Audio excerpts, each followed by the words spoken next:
This is Roger Hebert and his beautiful wife Elizabeth, and today we're in the 6th chapter of 1 Kings. In the 480th year after the people of Israel came out of Egypt, the land of Egypt, in the 4th year of Solomon's reign over Israel, in the month of Ziv, which is the second month, he began to build the house of the Lord. The house that King Solomon built for the Lord was 60 cubits long, 20 cubits wide, and 30 cubits high. The vestibule in front of the nave of the house was 20 cubits long, equal to the width of the house, and 10 cubits deep in front of the house. And he made for the house windows and recessed frames. He also built a structure against the wall of the house, running around the walls of the house, both the nave and the inner sanctuary, and he made side chambers all around. The lower story was 5 cubits broad, and the middle one was 6 cubits broad, and the third was 7 cubits broad. For around the outside of the house, he made offsets on the wall in order that the supporting beams should not be inserted into the walls of the house. When the house was built, it was with stone prepared at the quarry, so that neither hammer nor axe nor any tool of iron was heard in the house while it was being built. The entrance for the lower story was on the south side of the house, and one went up by stairs to the middle story, and from the middle story to the third story. So he built the house and finished it, and he made the ceiling of the house of beams and planks of cedar. He built the structure against the whole house, 5 cubits high, and it was joined to the house with timbers of cedar.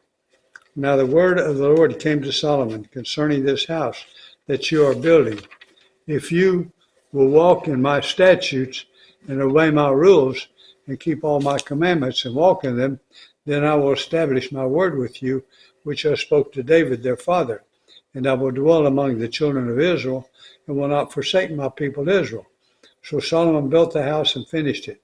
He lined the walls of the house on the inside with boards of cedar from the floor of the house to the walls of the ceiling.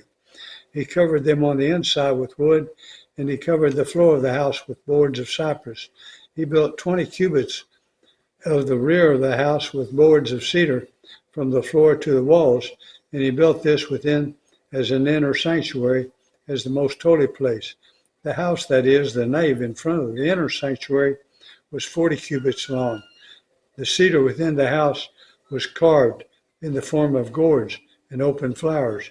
All was cedar, on no stone was seen.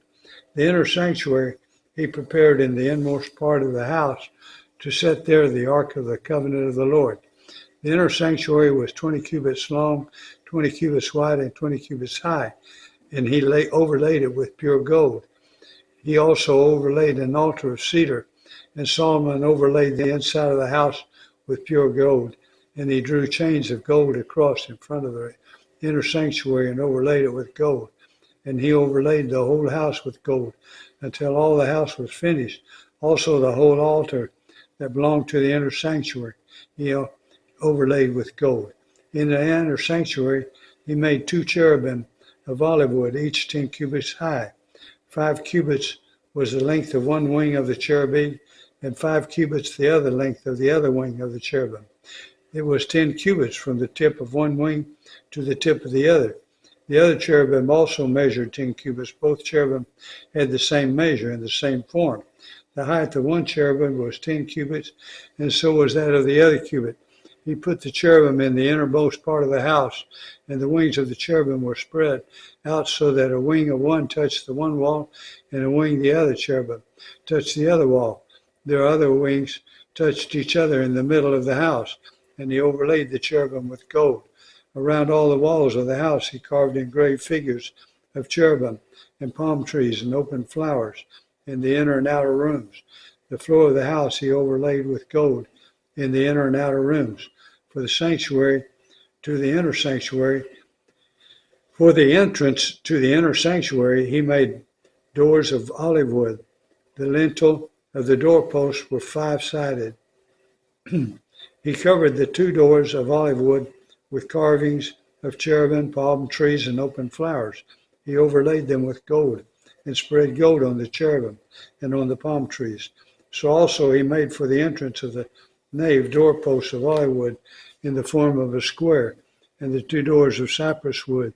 The two leaves of the one door were folding, and the two leaves of the other door were folding. On them he carved cherubim and palm trees and open flowers, and he overlaid them with gold, evenly applied on the carved wood. He built the inner court with 3 courses of cut stone and 1 course of cedar beams.